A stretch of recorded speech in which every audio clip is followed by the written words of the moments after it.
स्वभाव है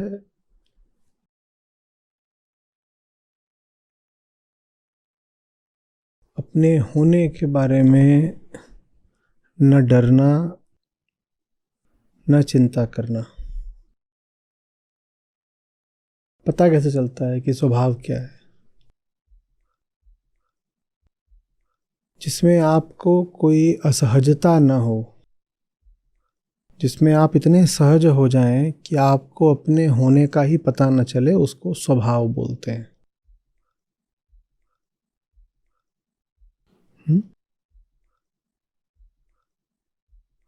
स्वभाव तब है जब चेतना कोई उत्तेजना, सुख दुख अनुभव ही ना कर रही हो, इसीलिए संज्ञा शून्य पड़ गई हो। ये स्वभाव है।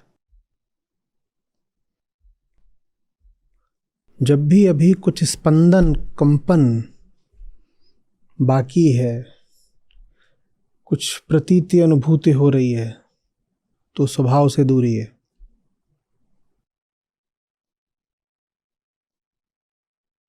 तो पूर्णता स्वभाव है, और पूर्णता का अनुभव नहीं होता तो अनुभव शून्यता स्वभाव है। अहम जब पूर्ण हो जाता है तो कामना शून्य हो जाता है। जो पूर्ण हो गया उसे कुछ चाहिए नहीं। तो इस तरह से पूर्णता और शून्यता साथ साथ चलते हैं। जो पूर्ण हो गया वो क्या चाहेगा? शून्य। ठीक है। अब अपूर्णता के साथ समस्या क्या है? अपूर्णता के साथ समस्या ये है कि वो कहीं पर जा करके मिट जाती है। पूर्णता माने ये नहीं होता कि 2 किलो शक्कर के बोरे में 2 ही किलो शक्कर है तो हम कह दें कि पूर्ण शक्कर है। अध्यात्म में पूर्ण माने अनंत होता है। अध्यात्म में पूर्ण माने 2/2 नहीं होता। ये मग पूरा भरा है, ये पूरा भरा है, इसको पूर्णता नहीं बोलते। ठीक है। पूर्णता क्या है? अनंतता। तो जो कुछ भी अनंत नहीं है वो अनिवार्य रूप से कहीं पर जाकर समाप्त होता है ना। भले कितना बड़ा हो, छोटा हो, बड़ा हो, कहीं पर जाकर रुकेगा। तो जो अनंत नहीं है वो कहीं पर जाकर मर जाता है। ऐसे समझो, जो अनंत नहीं है, जो अपूर्ण है, वो कहीं पर जाकर मर जाता है। ये स्पष्ट हो रहा है? पूर्णता माने ये नहीं कि इसको पूरा भर दिया तो ये पूर्ण हो गया। ये अध्यात्म में पूर्णता नहीं कहलाता।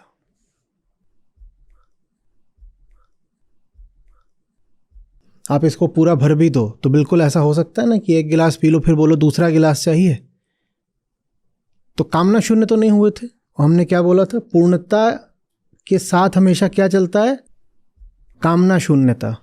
अभी आपने कह दिया ये पूर्ण है और पूरा पी गए, फिर क्या बोले? एक और ले आओ। तो कामना शून्य तो नहीं हुए थे, तो ये पूर्ण नहीं है। फिर अध्यात्म में पूर्ण नहीं कहलाता। तो जो अनंत है सिर्फ वही पूर्ण है। जो अनंत है सिर्फ वही पूर्ण है। नहीं तो आप बोल भी दो मेरी तिजोरी पूरी भर गई, तो उससे कामना तो नहीं खत्म हो जाएगी? हो जाती है कभी। कहीं को आप जा रहे हो, यात्रा पूर्ण हो गई, तो क्या गति भी पूर्ण हो जाती है? क्या भटकाव भी खत्म हो जाता है? यात्रा खत्म होती है, यात्री तो अभी भीतर दहकता ही रहता है। वो क्या करेगा? अब अगली यात्रा करेगा। तो यात्रा पूर्ण हो गई, यात्री क्या रह गया? अपूर्ण रह गया। तो इस तरह की बातों को हम पूर्णता नहीं मानते कि यात्रा पूर्ण हो गई, तिजोरी पूर्ण हो गई, गिलास पूरा भरा है। और किन चीज़ों में हम पूरा का इस्तेमाल कर लेते हैं? हाँ, फलाना कोर्स पूरा हो गया होगा पूरा, तुम्हें अगला चाहिए होगा। कामना थोड़ी पूरी हुई है। और क्या पूरा हो जाता है? पिक्चर पूरी हो गई, अब दूसरी देखनी है। और क्या पूरा होता रहता है? दिन पूरा हो जाता है, फिर क्या होता है, अगला दिन लग जाता है, और क्या पूरा होता है, नींद पूरी हो गई तो दोबारा नहीं आती क्या? ठीक है, तो ये पूरापन व्यवहार के लिए ठीक है। ये सांसारिक भाषा में, लोक भाषा है, इसमें हम पूरा या पूर्ण ऐसे बोल देते हैं, ऐसे पूरा पूर्ण होता नहीं है। अध्यात्म में पूर्णता किसको बोलते हैं? सिर्फ तब जब यात्रा ही नहीं, यात्री भी समाप्त हो गया। बोले यात्रा भी समाप्त हुई, यात्री भी समाप्त हो गया।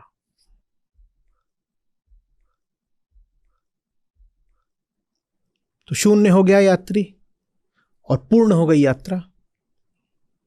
अध्यात्म में दोनों हमेशा साथ चलेंगे, और साथ नहीं है तो समझ लो गड़बड़ हो गई है कुछ। यात्रा अगर पूर्ण होगी तो यात्री को शून्य होना पड़ेगा। यात्री माने कामना, जो यात्रा कर रही थी। पूर्णता वो पूर्णता नहीं है, वो बस जुबानी पूर्णता है, जुमले की पूर्णता है। अगर उसके साथ कामना शून्यता नहीं आ रही है, अहम शून्यता नहीं आ रही है, अहम बचा हुआ और कह रहा है ये पूरा और वो पूरा, तो बस ऐसे ही है, बस काम चलाऊ बात है, मुंह से बोल दिया। तो अहम को होना है पूर्ण, और पूर्ण माने क्या होता? अनंत। अनंत, अनंत से नीचे जो कुछ भी है, माने जो कुछ भी है, क्योंकि जो कुछ भी है वही अनंत नहीं है। तो माने जो कुछ भी है, जिसको हम क्या देते हैं अस्तित्व, वो कहीं ना कहीं पे जाकर क्या करता है? दुनिया की सबसे लंबी दीवार कौन सी है? चीन की दीवार। कहीं पे जाकर, और क्या करें? सबसे बड़ा सागर कौन सा है? कहीं पर जाकर समाप्त होता। अब क्या करें? सबसे लंबा आदमी कौन है? होगा कोई, हमें क्या करना है, सब हम ही जाने। ठीक है, कहीं पर जाकर उसका कद, सारी बात। सबसे बड़ी उम्र का आदमी कौन है? कुछ होगा 118, 124, ऐसे आंकड़े बीच बीच में आते रहते हैं। किसी ना किसी दिन तो मरेगा। ये समस्या है। स्वभाव क्या है? अनंतता। और जीना पड़ता है मरण में, जीना पड़ता है। पूर्ण की जगह हाँ अपूर्ण कह लो या मरण कह लो। बहुत सुंदर एक दोहा है, आप खोज के लाएंगे, जिसमें पूर्ण और मरण का तुक बिठाया है। खोजिएगा कि होना है पूर्ण, और पूर्ण होने से पहले ही आ जाता है मरण। कहीं ना कहीं सीमा खिंच जाती है। ये अहम की अवस्था है। स्वभाव उसका पूर्णता है, और व्यवहार में जहां वो देखे, जो अनुभव करे, हर जगह पर एक रेखा खींची हुई है कि इससे आगे नहीं भैया। दुनिया का सबसे धनी आदमी कौन है? होगा कोई, वो बदलता रहता है हर 4-6 महीने। वो भी ऐसे ऐसे खोलते हैं, खेलते हैं मेरी गो राउंड।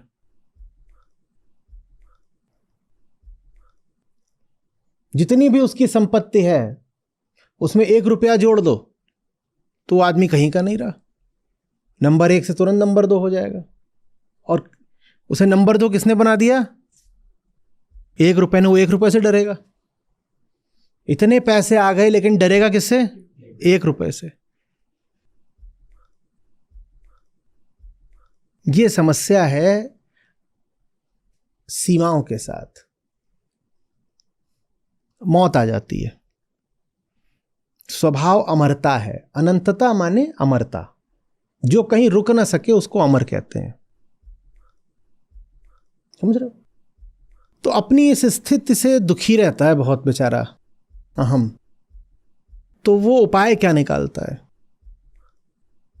वो कहता है किसी ऐसे से जुड़ लेते हैं जिससे जुड़ करके सीमाएं कम से कम थोड़ी देर के लिए तो मिट जाएं। होश जितना सघन रहता है उतनी तीव्र अनुभूति होती रहती है सीमा की, माने मृत्यु की। सीमा मृत्यु है, ये समझ में आ रही है बात? आप जो कुछ भी हो, सीमा पर जाकर आप क्या होते हो? समाप्त हो जाते हो। आपके घर की सीमा पर आपका घर समाप्त हो जाता है। तो सीमा माने मृत्यु, सीमा माने मृत्यु। अब अहम कहता है कि जितना मैं चेतन रहता हूं उतना ज्यादा मृत्यु का ही पता चलता है, क्योंकि जगत में जो कुछ है सब सीमित है। कहता है कुछ ऐसा मिल जाए जिसके साथ थोड़ी देर के लिए ही सीमाओं का एहसास मिट जाए। क्योंकि क्या होना है उसको? अमर। अमर क्यों होना है? क्योंकि अमरता स्वभाव है। अब अमरता के लिए वो जाकर के सीमित वस्तुओं से ही रिश्ता बैठा लेता है।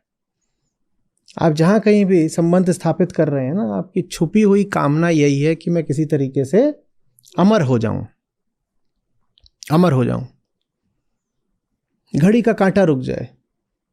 समय माने मृत्यु, भूल जाऊं सब कुछ। स्मृति माने समय, स्मृति लोप हो जाए। स्मृति माने अतीत, अतीत माने काल, स्मृति लोप माने काल लोप। तो अमरता माने अकाल हो जाना, अमर माने कालातीत हो जाना। थोड़ी देर के लिए अगर स्मृति लोप भी हो जाए तो ऐसा लगता है जैसे अमर हो गए। हम नशे में इसीलिए जाते हैं क्योंकि उसमें थोड़ी देर के लिए स्मृति का, चेतना का और समय का लोप हो जाता है। ये सब हम क्यों कर रहे हैं जानना बहुत जरूरी है, नहीं तो जो कर रहे हैं वो करते रहेंगे। जिस वजह से हम तरीके तरीके के विषयों में आसक्त होते हैं समझना बहुत ज़रूरी है। आसक्त इसलिए होते हैं क्योंकि घड़ी का कांटा हमें लगातार बता रहा है सीमा आ रही है, सीमा आ रही है और सीमा पे मर जाओगे। सीमा माने समाप्ति। ये घड़ी जो चल रही है, इतने बुद्धू तो हम नहीं है। चेतना जितनी प्रखर होती है उतना ये घड़ी याद दिलाती है कि मरने की तरफ बढ़ रहे हो सकता है आप वैसा सोचें नहीं, लेकिन प्रतीति सोच पर इतनी भी आश्रित नहीं होती है। आप चले जा रहे हो टहलने के लिए, ऐसे मगन ही हो, खा पी के अभी रात में टहलने लग गए और पतझड़ है और वृक्ष से एक पत्ता गिरा, आपको तुरंत मृत्यु याद आ जाएगी। हो ही नहीं सकता ना आए। बिल्कुल हो सकता है कि आप किसी चुटकुले के मध्य में हो और आप अपना चुटकुला जारी रखें, हो सकता है, लेकिन मृत्यु तो आ गई बीच में। या कबाब में हड्डी, मौत चल रही थी और सिर्फ क्या देख लिया? एक झड़ता हुआ पत्ता देख लिया, आसमान में एक टूटता तारा देख लिया।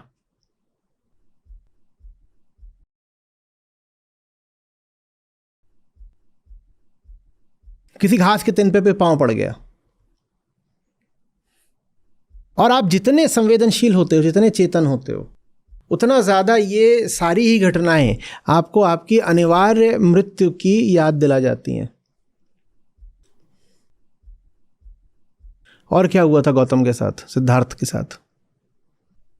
सिद्धार्थ के साथ क्या हुआ था? संवेदना बहुत थी, बहुत एक आम साधारण सी चीज़ तो देखी थी। कोई आदमी बीमार है, कोई आदमी मर गया है, कोई आदमी बूढ़ा, यही सब तो देखा था। पर चेतना जितनी तीव्र होती है, हमने कहा, उतना ज्यादा अपनी सीमाओं का ही एहसास होता है। मूर्ख लोगों के लिए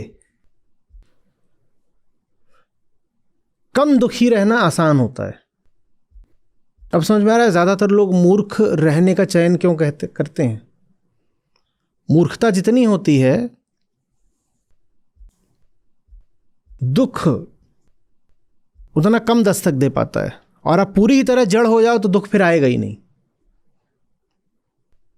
जो आदमी कोमा में गिर जाए उसे कोई दुख लग सकता है? औरों को लगेगा कि पड़ा हुआ, उसको क्या दुख है।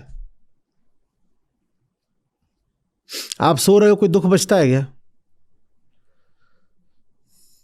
आपको पता है आपको कोई सदमा लगता है, आप बेहोश क्यों हो जाते हो? वो प्रकृति की व्यवस्था है ताकि दुख मिट जाए। लोग सोचते हैं बड़ा गलत हो गया, बड़ा गलत हो गया, अरे इसने कोई खबर सुनी बेहोश हो गया। बहुत गलत नहीं हुआ है, उसके लिए अच्छा हो गया है। क्योंकि अगर वो बेहोश नहीं रहेगा तो चेतना रहेगी, और चेतना रहेगी तो दुख रहेगा। तो प्रकृति कहती है अब तो एक काम कर, अचेत हो जा। वाह, अचेत ही पड़ा रहेगा। ये तो तब है जब कान से कोई खबर सुनी, सदमा लग गया। शरीर पर भी जब चोट लग जाती है तो भी आदमी बेहोश हो जाता है, दर्द बहुत बढ़ जाता है, देखा है, आदमी बेहोश हो जाता है। क्यों हो जाता है? क्योंकि दर्द इतना ज्यादा है कि बेहोश नहीं होगे तो बड़ा गंदा अनुभव होगा। और बेहोश पड़े हुए हैं 8-10 घंटे में फिर अपने आप होश भी आ जाता है। क्यों आ जाता है अपने आप होश? उतनी देर में प्रकृति ने भीतर ही भीतर कुछ उपचार कर दिया होता है, दर्द थोड़ा कम हो गया होता है। तो प्रकृति कहती है भीतर अब एक यंत्र लगा हुआ है, वो नाप रहा है, वो कह रही है अच्छा अब दर्द कम हो गया है, अब इसको होश में आने दो, अब झेल लेगा। फिर आप धीरे धीरे ऐसे होश में आ जाते हो।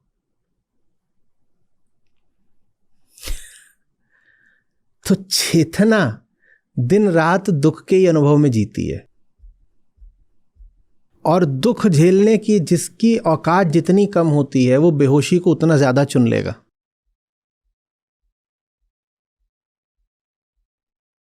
आज ऋषि अष्टावक्र हमें 4-5 तरह की बेहोशियों के नाम बता रहे हैं। ये सब के सब वो हैं जो हमें दुख से तात्कालिक राहत दिला देते हैं। ये सब के सब कमजोर लोगों के लिए हैं। दुख झेला नहीं जाता तो आदमी ये वाले नशे कर लेता है जिससे अचेत पड़ जाए। बेहोश हो जाने पे दुख नहीं पता चलता ना।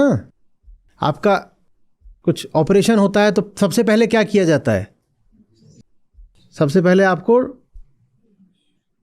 सुन्न टुन्न कर दिया जाता है, बोले लगाओ इनको कुछ, बेहोश होश करो। सर्जन से पहले कौन आता है? एनेस्थेटिस्ट आता है।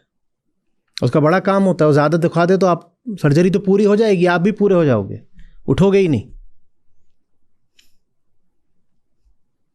अमेरिका वगैरह में सर्जन से ज़्यादा पैसा मालूम है ना किसको मिलता है? हाँ, वो जो एनेस्थीसिया वाला है और उसकी टीम को, उनको ज़्यादा मिलता है। उनका बड़ा नाजुक काम है।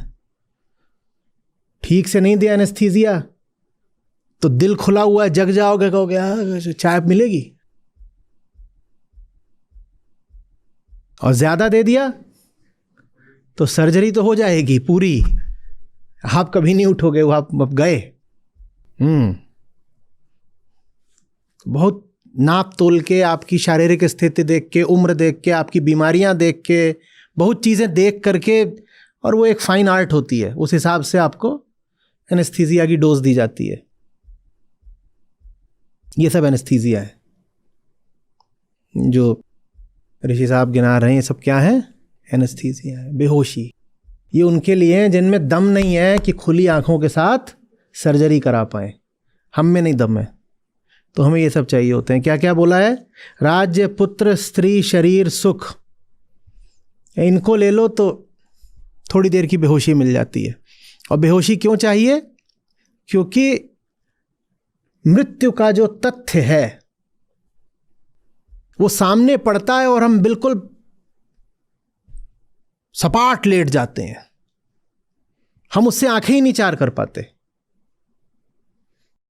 बेहोश होना बेहतर लगता है, बेहोशी में लगता है मृत्यु पीछे छूट गई। हंस रहे हैं ऋषि, कह रहे हैं ये तुम्हारी मृत्यु पीछे छुटाएंगे, ये खुद मरे हुए हैं। श्लोक पढ़े देता हूं। राज्य, पुत्र, स्त्री, शरीर, सुख, इनमें तुम जन्म जन्म आसक्त रहे हो, लेकिन उससे क्या, ये तो नष्ट हो जाते हैं। ये तुम्हें क्या बचाएंगे मृत्यु से? ये तो खुद ही नष्ट हो जाते हैं। और जाते इनकी ओर इसीलिए हो कि वो नशा छा जाए जो तुमसे मौत की खबर थोड़ी देर के लिए भुलवा दे। जो खबर तुम भूल जाते हो वो खबर मिट थोड़ी ही जाती है। स्त्री से यहां पे क्या मतलब लेना है? महिला नहीं, प्रकृति। प्रकृति में जो कुछ भी है, ये ऐसे ले लो कि महिला ही। तो ये बात किससे बोली गई है? वहां सामने कौन खड़े हैं? राजा जनक खड़े। अब राजा जनक की पत्नी आई होती तो ये श्लोक थोड़ा बदल जाता और यहां क्या हो जाता? पुरुष। राजा आए हैं तो राजा तो स्त्री में ही आसक्त होंगे, तो उनको स्त्री बोल दिया। कोई स्त्री पूछने आई होती, मान लो गार्गी समान, तो उनको क्या बोला होता? पुरुष। तो ये समझ लो, व्यक्ति, शरीर, देह, स्त्री को ऐसे कह लो। तो स्त्री और क्या क्या है, राज्य और शरीर, सुख, ये सब, पुत्र। आ रही बात समझ में? ये तुमको क्या सहारा देंगे, इन्हें तो खुद मिट जाना है, ये तुम्हें बस बेहोशी देते हैं। काश कि तुम्हारी बेहोशी ही अनंत हो पाती, काश कि तुम नहीं अमर हो पा रहे तो बेहोशी ही अमर हो जाती। समस्या यह है कि सब बेहोशियां टूट जाती हैं, सारे नशे उतर जाते हैं। दिला दे कोई हमें ऐसी बेहोशी जो अपने आप में अनंत हो, हम बेहोश होना स्वीकार कर लेंगे। हम आमंत्रण देंगे ऐसी बेहोशी को जो कभी ना उतरे। लेकिन सब बेहोशियां क्या है? सांसारिक विषयों के गुण हैं। इस संसार में कुछ भी नहीं जो अनंत हो, तो बेहोशी भी अनंत कैसे होगी? बेहोशी में अपने आप में और नहीं कोई बुराई है। क्या बुराई है? अनंत नहीं होती। नशा अगर आपको आनंद ही दिला दे, कोई बात नहीं, बहुत अच्छी बात है। दिक्कत बस ये आएगी कि उतर जाएगा, और उतरेगा और आप अपने आप को पहले से भी खराब स्थिति में पाओगे। यही कहोगे 8 घंटे 10 घंटे या 2 दिन नशे में बिता दिए, क्या पाया? समय खराब हुआ, अभी सर दर्द हो रहा है, स्वयं पर ही चिढ़ सी मन लगेगी, ये क्या कर रहा हूं, क्यों कर रहा हूं। कोई भी थोड़ा भी समझदार आदमी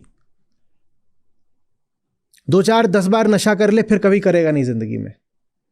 वास्तव में अगर आप में समझदारी है तो नशा ही आपको नशे से मुक्त करा देगा। आप कहोगे सब करते हैं, क्या करते हैं, ये दुनिया क्यों इसके पीछे पागल है, लाओ जरा करके देखें। बात क्या है? प्रयोग करना है। आप प्रयोग करो, कहोगे ये तो कुछ हुआ नहीं, ये क्या बात क्या है। इसमें तो कुल मिला के परिणाम यही दिखा कि समय खराब हुआ, मन खराब हुआ, चेतना नीचे गई, तो कुछ हुआ नहीं। हां, जितने समय के लिए वो सर चढ़कर बोलता है, उतने समय चेतना गिर जाती है तो मृत्यु का जो खौफ होता है वो मिट जाता है।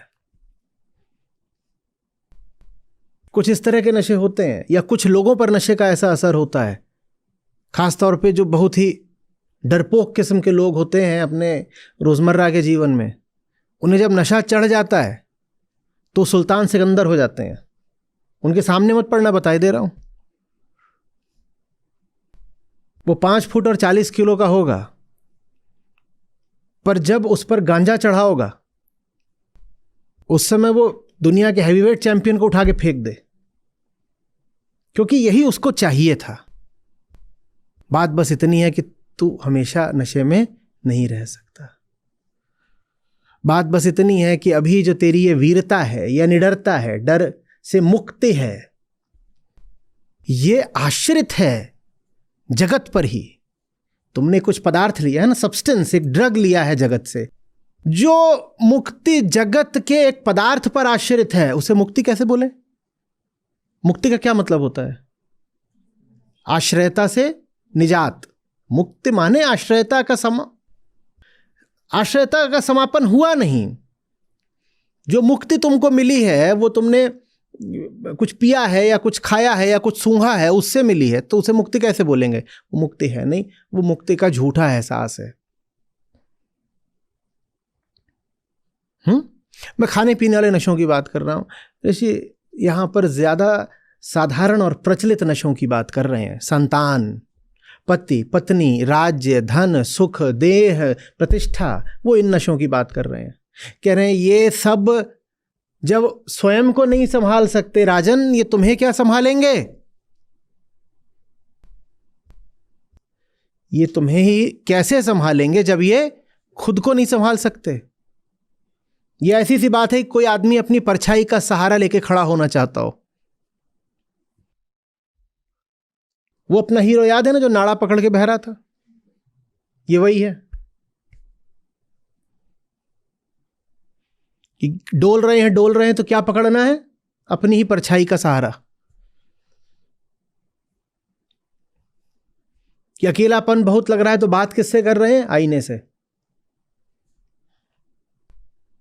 तुम जिसको पकड़ रहे हो, तुम जिसको पा करके अपना डर, अपनी बेचैनी, अपनी मासूमी, अपनी अपनी अपनी मनहूसियत हटाना, घटाना चाहते हो, वो तो तुम पर ही आश्रित है, बिल्कुल तुम्हारे ही जैसा है।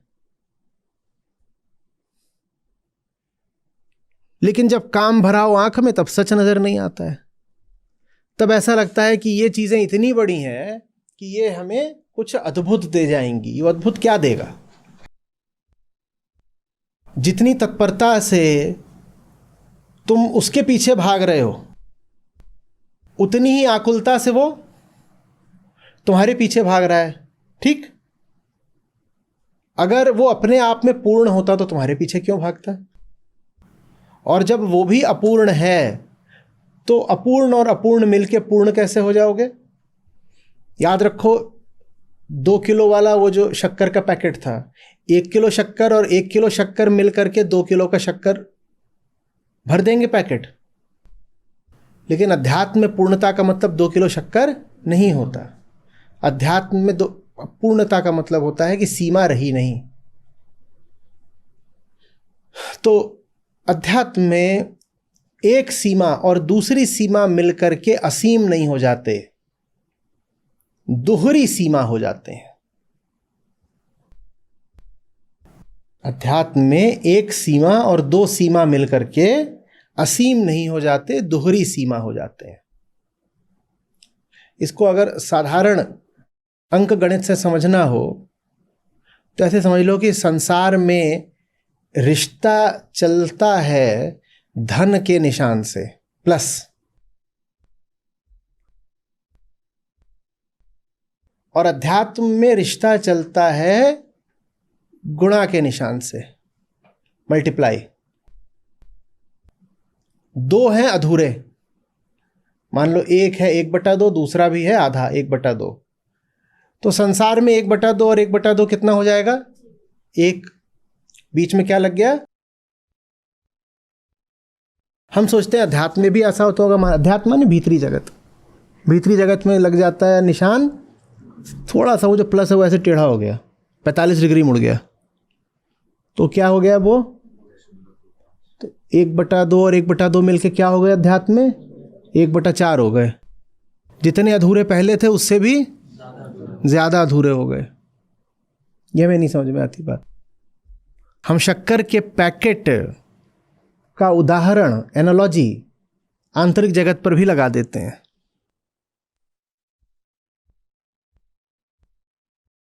समझ में आ रही है? आप बस नष्ट होने से डरते हो क्योंकि अनंतता, जो कि अमरता है, स्वभाव है। किसी भी इंसान के लिए सबसे बड़ी दुख की घटना और क्या होती है? क्या? मृत्यु। सब डरों के पीछे का डर क्या है? मृत्यु। आप डरते हो नष्ट होने से सबसे ज्यादा, और आप जिनको पकड़ते हो, जिनसे आसक्त होते हो, वो सब खुद मरने को तैयार खड़े हैं। तो क्या करोगे?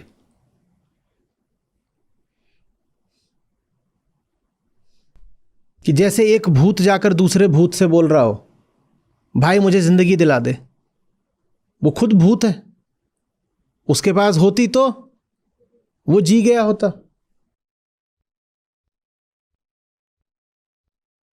बात समझ रहे हैं? जब इस बात को आप समझ जाते हो तो दूसरे के प्रति फिर कामना नहीं, करुणा आ जाती है। बताओ क्यों?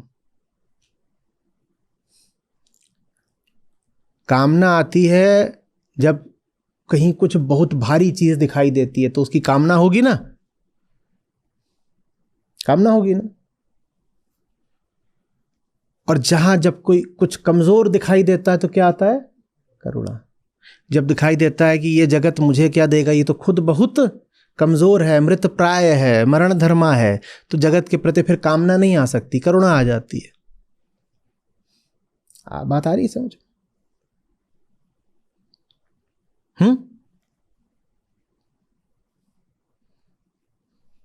बहुत सारी फिल्मों में ऐसा सीन है, नहीं भी है तो आप सोच लीजिए कि है। कि वो एक को लूटने गया। वो ऐसा ही है, कुछ चोर लुटेरा कुछ बदमाश, तो वो अपना पिस्तौल लेके किसी को लूटने गया और उसको ऐसे लगा दिया। बोलता है जो कुछ भी है निकाल दे।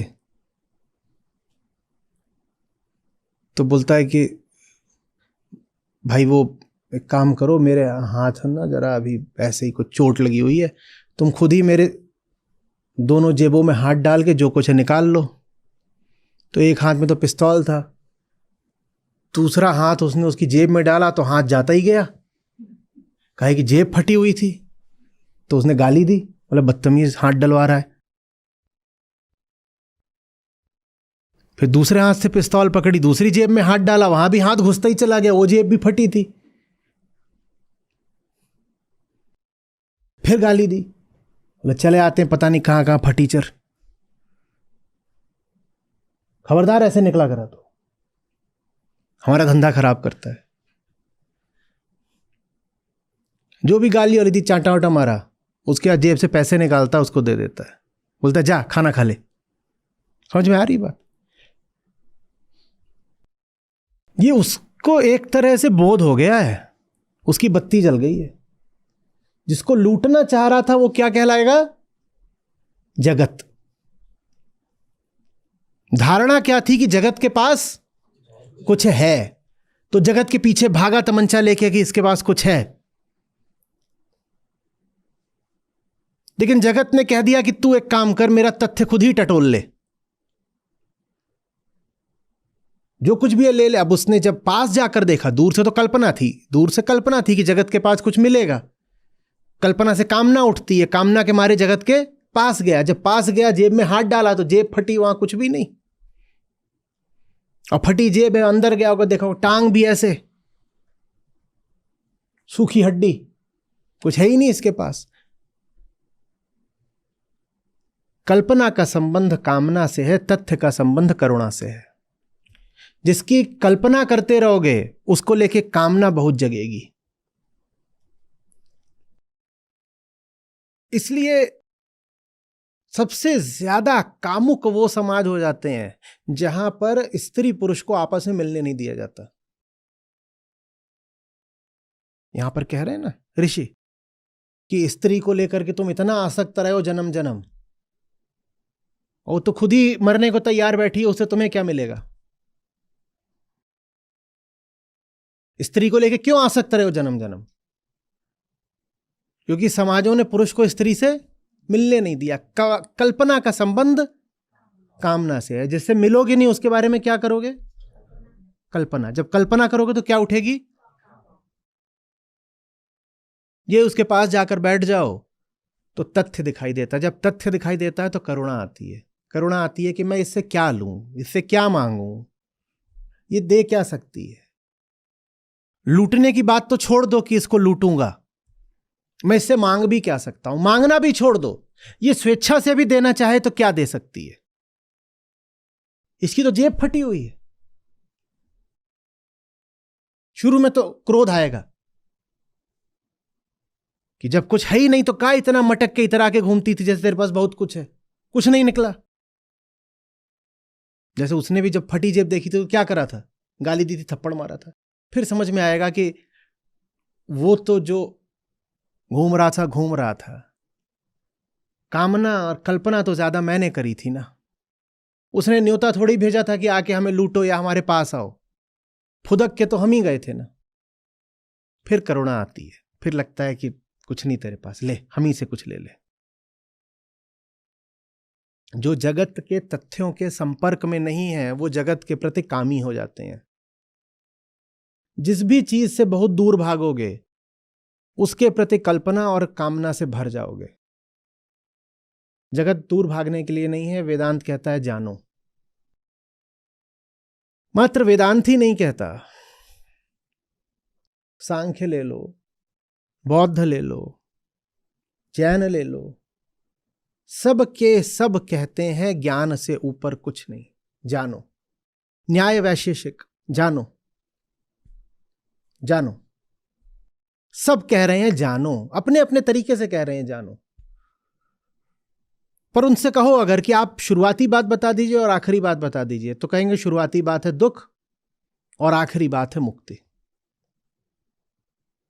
माध्यम क्या है? जानना। जानने में क्या पता चलता है? ये सब अपनी अब सबके अलग अलग मॉडल्स हैं। सांख्य का एक मॉडल है, न्याय का बिल्कुल अलग मॉडल है, लेकिन वो मॉडल बीच में अलग हो गया। शुरुआत सब यहीं से करते हैं कि आदमी परेशान है, परेशानी हटानी है, तो कहते हैं समझे तो कि परेशानी माने क्या और अंततः क्या चाहिए, तो सारे दर्शन बोलते हैं मुक्ति।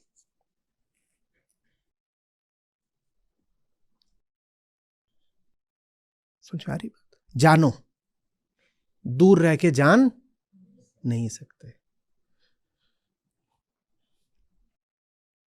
तो जिंदगी की मिट्टी को थोड़ा हाथ में लगने देना होता है। बहुत पाक साफ नहीं रहते, थोड़ा बालों पर धूल पड़ने देनी होती है।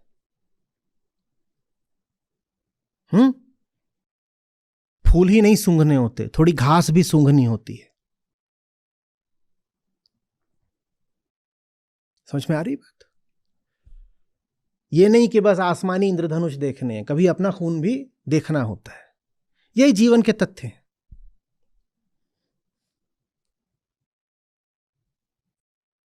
जो लोग बहुत सहमा हुआ सा, सुरक्षित, बचाया हुआ जीवन जीते हैं,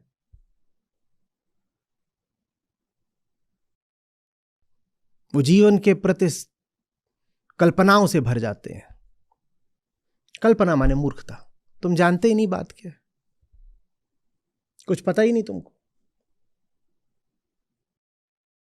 जो मैं महिलाओं को बार बार बोला करता हूं, बाहर निकलो, मैं कोई इसलिए नहीं बोल रहा हूं कि आपके घरों में समस्या हो जाए या आप विद्रोह का बिगुल बजा दो। बात इतनी सी है कि इंसान ही नहीं हो तुम अगर तुम्हें जिंदगी के तथ्यों का पता नहीं है।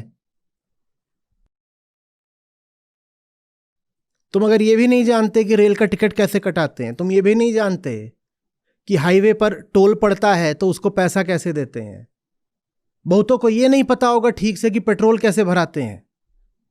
मजाक की बात नहीं है। देखो, हो सकता है हजारों किलोमीटर देवी जी गाड़ी पर चली हो, पर पेट्रोल तो हमेशा किसी और ने भरवाया, तो जानती भी नहीं है कि जब पेट्रोल भरे तो वहां पे देख लो मीटर, और किस तरीके से पैसे दे सकते हो। कैश नहीं है तो कार्ड से कैसे दे सकते हो, और कैसे कर सकते हो, क्या क्या देखना होता है, पर्ची लेनी होती है, नहीं पता। मुझे कुछ ये नहीं है कि आपका गोरा रंग बाहर निकले तो काला पड़ जाए तो मुझे बड़ी खुशी हो जाएगी। काला हमारे पास बहुत है।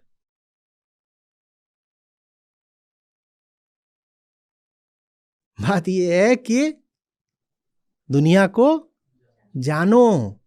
तथ्यों से दूर रहोगे तो मूर्खता से भर जाओगे, और जब मूर्खता से भर जाओगे तो शोषण होगा।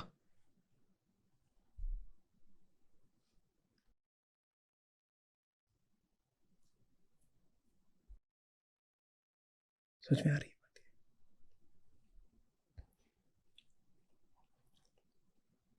जिसको नहीं जानोगे ना, वो तुम्हारे लिए हवा बन के रहेगा। बात समझ लीजिएगा। आप भीतर से कैसे हो? परेशान। आप क्या खोज रहे हो? अपनी बीमारी का किसी भी तरह समाधान। ठीक? 3 डॉक्टरों के पास आप हो आए, वो तीनों बिल्कुल विफल निकले, पर इन तीनों के पास आप हो आए। अब किसी चौथे का आपको पता चलता है, आप गए नहीं हो उसके पास, पर कोई बताता है ऐसे डॉक्टर ही करते हैं, करते हैं। देखा है उसको लेकर के मन में कितनी उम्मीदें उठती हैं। आप कभी बीमार पड़े हो या आपके कोई स्वजन प्रियजन बीमार पड़े हैं? कभी देखा है 3-4 डॉक्टरों के पास आप हो आए होगे और उनकी दवाई काम नहीं करी, और फिर कोई बोलता है उधर चले जाना, वहां पे कलकत्ता में कोई है डॉक्टर, उनके पास चले जाओ। कोई बताएगा नहीं नहीं नहीं, यूएस में कोई है डॉक्टर, आप उनका अपॉइंटमेंट लीजिए। तो भीतर से तुरंत कैसी क्या उठती है? आशा। जबरदस्त आशा उठती है ना। हाँ, आशा क्यों उठी? क्योंकि अभी तुम उसके पास गए। ऐसी ही आशा पहले 3 को लेके भी उठी थी। जिसको नहीं जानोगे उसके प्रति आशा से भरे रहोगे। आशा माने कल्पना। जिसका अनुभव नहीं करोगे उसके प्रति आशा से भरे रहोगे कि मेरी जो खराब स्थिति है जरूर इसी से दूर होगी, जरूर इसी से दूर होगी। इससे अच्छा है कि जल्दी से जाकर के आजमा ही लो, आजमा लो ना। जितनी भी उम्मीदें हैं उनको परख ही लो ना, टूट जाने जो दिल को। झूठ मूठ की जलेबी क्या खानी, स्वप्न बर्फी, कल्पना मोदक क्या खानी, कि भीतर एक आस लेके बैठी हुई, ऐसा होगा तो ऐसा होगा। एक काम करो, जिसकी तुम्हें बहुत कल्पना है जाओ आजमा लो। तुम कहो कि तुम्हें तो मिल ही नहीं रहा, साहब हमारी कल्पना ये है कि हमारे पास एक दिन 4 करोड़ रुपया हो जाएगा तो हम बहुत खुश हो जाएंगे। अभी तो हमारे पास है नहीं, आपने तो बोला आजमा लो। आजमा कैसे लें, आप ही दे दिए 4 करोड़, बड़े आए कुर्सी पे बैठ जाएंगे, बकवास। तो एक काम करो, जिनके पास 4 करोड़ है, जितने भी तरीकों से, सूत्रों से, माध्यमों से पता कर सकते हो उनकी जिंदगी का पता कर लो। जिसका पता नहीं है ना वही ललचाता है, जिसका पता चल जाता है उस पर तो दया आती है, रहम आता है। जिनको भी अपना आदर्श समझते हो, जिनकी भी जिंदगी को देखकर लार बहाते हो, उनकी जिंदगी खुल जाए पूरी, कुंडली पंचनामा सब सामने आ जाए तो रो पड़ोगे। उसको पास बुलाओगे, कहोगे भाई इधर आ, ये फटा रुमाल ले, आंसू पोंछ। दुनिया के सबसे अमीर आदमी को बुला करके अपना फटा रुमाल दोगे और कहोगे आंसू पोंछ ले। और मेरी किस्मत बहुत अच्छी है कि मैं तू नहीं हूं, बहुत बचाया मुझे किसी ने, जो मेरे पास तेरी तरह अरबों डॉलर नहीं है। बहुत बुरी हालत है भाई तेरी। दूर से मुझे लगता था, कल्पना करता था मैं, और मेरी कल्पना मेरी अपूर्णता से आती थी। मेरी कल्पना आशा ही आशा से भरी हुई थी। तो मैं सोचता था कि वाह क्या रौनक भरी तेरी जिंदगी होगी, पर अब तथ्य पता चल गया। भाई बता 10-20 रुपए मुझसे चाहिए, वो भी ले ले, कोई दिक्कत नहीं भाई, लौटाने की कोई बात नहीं है। और मांगेगा और दे दूंगा, पर बड़ा मेरे को तरस आ रहा है तुझ पे। समझ में आ रही है तथ्य, the truth of things, truth of things. Jesus Bible में बार बार बोलते हैं, it's the truth that liberates.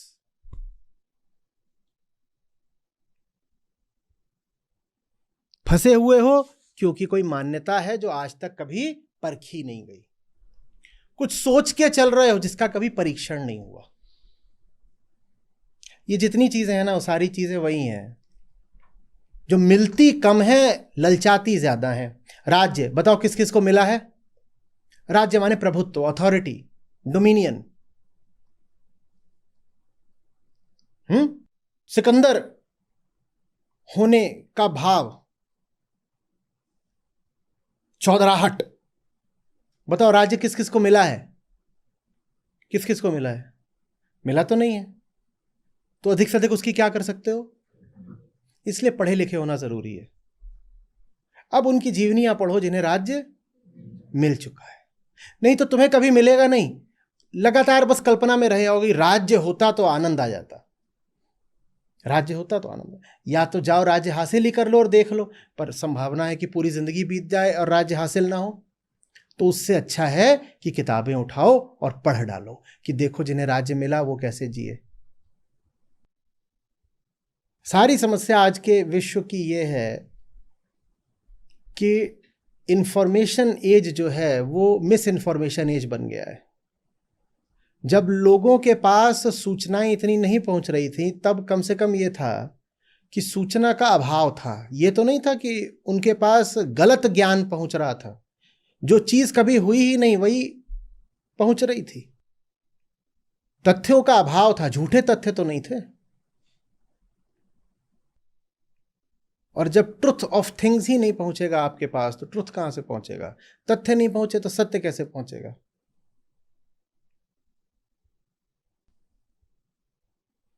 समझ में आ रही है? अगली चीज है पुत्र, स्त्री, शरीर, ये भी जितना मिला होता उससे ज्यादा की कामना होती है कि नहीं? पुत्र, स्त्री, शरीर में सब में क्या साझा है? शरीर। पुत्र भी क्या है? एक। स्त्री भी क्या है? एक। कामी आंख के लिए और क्या होती है स्त्री? स्त्री मिल भी जाती है तो 4-5 और चाहिए, और देखो कि कैसी कतारें लगी रहती हैं ये जो IVF और फर्टिलिटी वाले हैं उनके सामने, और कितने तो उनके विज्ञापन आते हैं। क्या आपके घर में किलकारी नहीं गूंज रही? मिलिए डॉक्टर सविता चौहान से, ये किलकारी विशेषज्ञ है। मैं कहता हूं 10 गुंजाई लो, या उनके घर जाके देखा हो जहां गूंजी जा रही, और बाहर से मत देखना, अंदर से देखना, घुस के पता करो कि बात क्या है।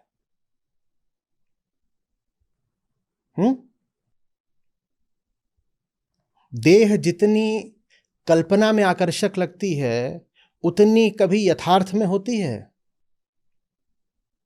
आप सब वयस्क लोग हैं, देह का खेल खेल चुके होंगे, नहीं खेला होगा तो कम से कम सुना होगा, नहीं सुना होगा तो कुछ बुद्धि तो होगी। जितनी वो कल्पना में आकर्षक लगती है उतनी कभी यथार्थ में होती है। अच्छा, दूसरे की देह का आपको नहीं पता, चलिए ठीक है, कुछ यहां बैठे हैं, दूसरे की देह का तो हमें कुछ पता ही नहीं आचार्य जी, सारे टाइम तो काम कराते हो। अपनी देह का तो पता है, जब कपड़े लत्ते बांध के निकलते हो और अपने आप को आईने में देखते हो, कहते हो आज तो बड़ा अच्छा लग रहा हूं, हैंडसम लग रहा हूं, सेक्सी लग रहा हूं। कपड़ों के नीचे क्या है तो तुम ही जानते हो। क्या कपड़ों के नीचे मामला कभी वैसा रहता है जैसा कपड़ों के बाहर से आकर्षक आकर्षक लगता है? होता है क्या?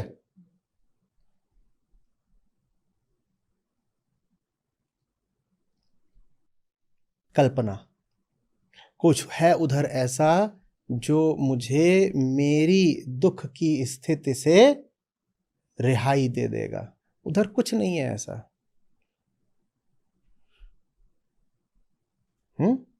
टेक इट ऑन फेथ और डू द मैथ। या तो ऋषियों ने समझाया तो मान लो, और अगर ऋषियों के समझाने पर यकीन नहीं है तो खुद जाकर तथ्यों को उघाड़ लो। दोनों तरीकों से। लेकिन कम से कम अपनी ही कल्पनाओं को सत्य मानकर इस आशा में मत डूबे रहो कि कुछ ऐसा मिल जाएगा जो जीवन को पूर्णता से भर देगा। यहां कुछ नहीं है ऐसा जो तुम्हारे जीवन को पूर्णता से भर देगा। कुछ भी नहीं है ऐसा। जो कुछ भी है वो बिल्कुल तुम्हारे ही जैसा है, तुम्हारे ही लिए है। अपूर्ण व्यक्ति को जितने भी विषय दिखाई देते हैं और जितने भी अनुभव होते हैं वो सब अपूर्ण ही हैं। तो बताओ, अपूर्ण को पूर्ण कैसे दिख गया? कैसे दिख गया? कि दिख सकता है? दिख सकता है क्या?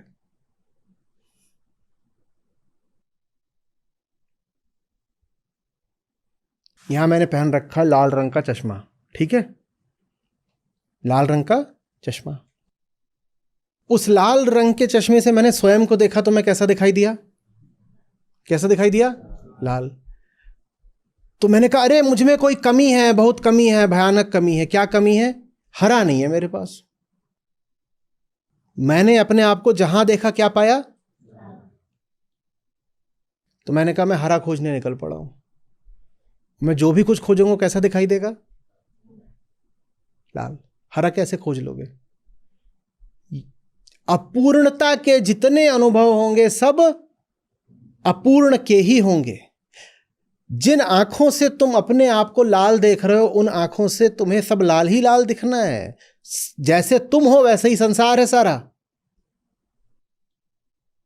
पर चूंकि तुम अपने आप को लाल देख रहे हो इसलिए तुम्हें हरा चाहिए, पीला चाहिए। ना हरा मिलेगा ना पीला मिलेगा। जो मिलेगा तुम्हें अपने ही जैसा मिलेगा। हां, जब तक तुमने उसको देखा नहीं तुम उसको कल्पना में हरा और पीला मान सकते हो। तुमने उसको देखा तो है नहीं, तो तुम उसको क्या मानोगे? हाँ एक है, कुछ है। नाम क्या उसका? इंद्रधनुष। वहां नीला हरा पीला सब कुछ है। लाल चश्मा लगा के इंद्रधनुष को भी देखा तो क्या दिखाई दिया? सब। अब क्या करें? अब क्या करें? इसलिए आवश्यक है निराश हो जाना। आशा झूठ बोलती है, आशा धोखा है। निराश होना बहुत जरूरी है।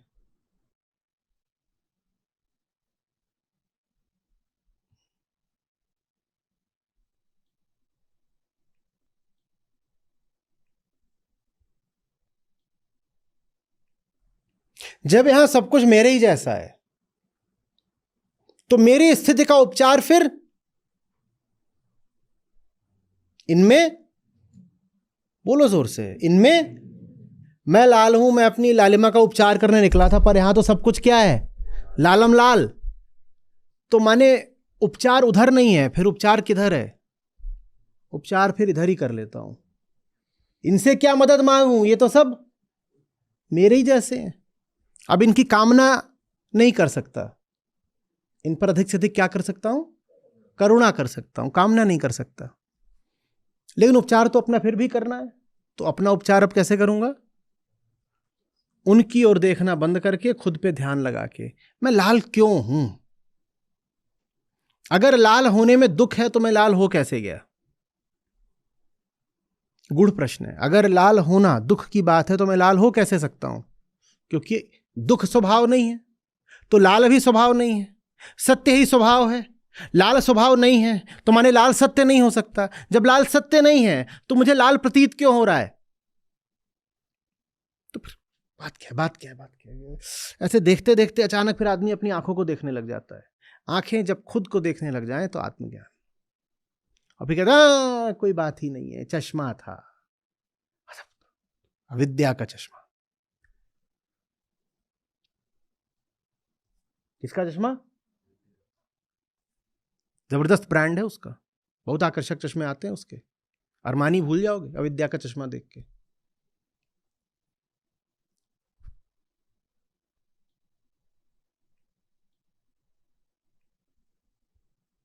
अब ना हम लाल हैं, ना हमें पीले की दरकार है।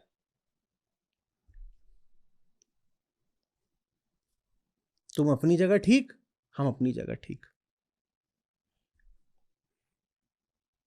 तो अब क्या रिश्ता है जगत से? वहां देखा हमारे जैसे 5-7 और घूम रहे हैं। एक ने गुलाबी लगा रखा है, एक ने पीला लगा रखा है। तो अपना काम क्या है? चश्मा फोड़ दो,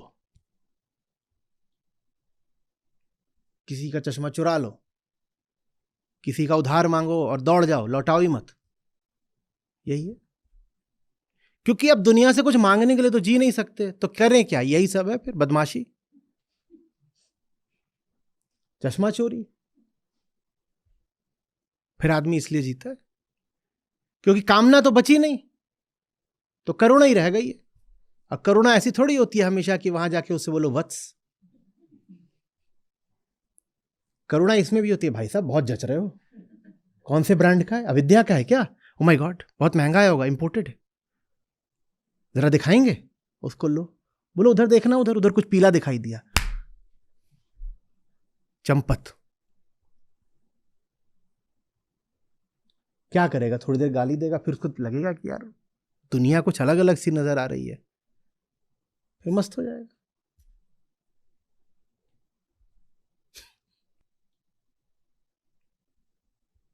समझ में आ रही है बात? आत्मज्ञान के अभाव में ही दुनिया बड़ी बात बन जाती है,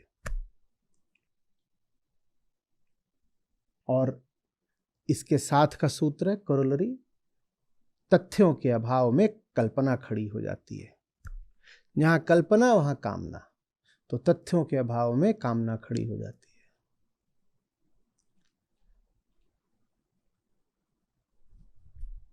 आप जिनसे कुछ छीनना चाहते हो, वास्तव में वो आपके रहम और मदद के हकदार हैं। जहां कहीं भी आपकी हिंसा की दृष्टि है, वहां वास्तव में आपकी दृष्टि होनी चाहिए देयता की।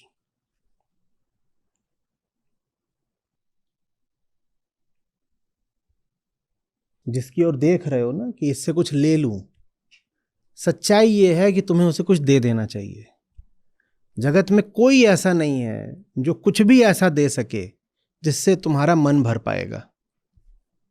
लेकिन जगत में जो कुछ है, मैं चैतन्य जीवों की बात कर रहा हूं, पत्थर की नहीं, लेकिन जगत में जितने जीव हैं वो सब के सब हमारे ही जैसे हैं।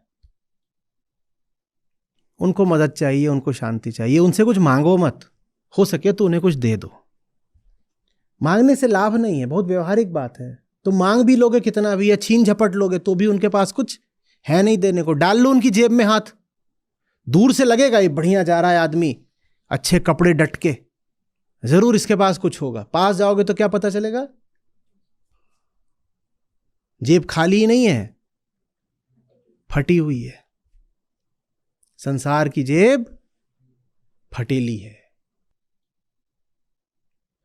दूर से देखो तो लगता है कि इसके पास बहुत कुछ होगा, फटी जेब बाहर से तो दिखाई नहीं देती, अंदर हाथ डालो तो पता चलता है संसार बेचारे के पास तो अपनी दयनीयता के अलावा कुछ है ही नहीं। और जो दयनीय स्थिति में हो उससे लिया नहीं जाता, उसे दिया जाता है।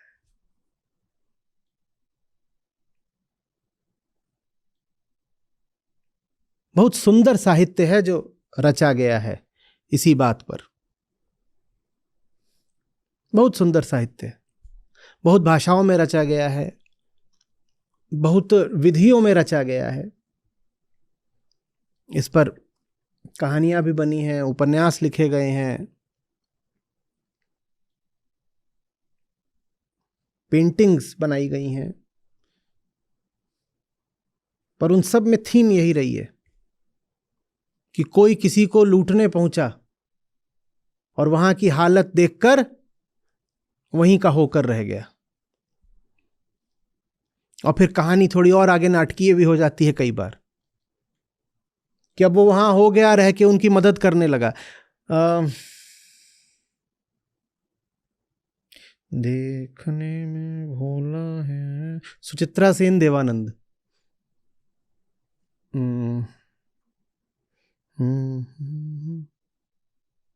देखने में भोला है,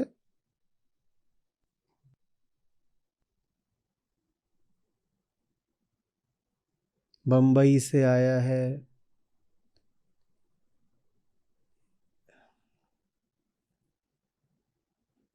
ये जिस भी फिल्म का है खोज लीजिएगा। अगर सही याद है मुझे तो उसमें भी यही थीम है। और भी है ऐसी कि जहां व्यक्ति जाता है ये सोच के कि इस घर को लूटूंगा, वहां की हालत देखता है, कहता है लूटू क्या, रुक जाओ, इनका कुछ भला कर दो।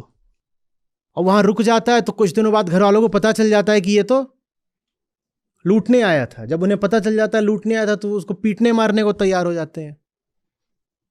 फिर कोई आता है और बताता है कि किसको मार पीट रहे हो, ठीक है आया होगा लूटने, पर तुम्हारी तो मदद ही कर दी उसने। तो फिर इस तरह से अंत में कुछ मधुर मिलाप वगैरह हो जाता है, जो भी है। पर बात वही है, चोर दूर था तो क्या सोच रहा था कि वो जो कोठी है, हवेली है, पुरानी जमींदारों की है, उसके भीतर जो लोग रहते हैं उनके पास खूब पैसा होगा।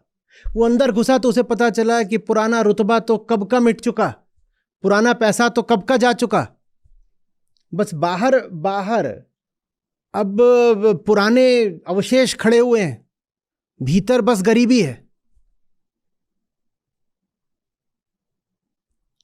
ये जीव और जगत की दशा है। जीव जब तक जगत से दूरी बनाता है उसको यही लगता है कि क्या मस्त इनकी कोठी है, इस कोठी में भीतर खजाने होंगे। और कोठी में घुसो तो पता चलता है कि वहां तो दीवारों से ईंटें झड़ रही हैं, खजाने क्या मिलेंगे। हीरे मोती नहीं, बस रेत झड़ रही है।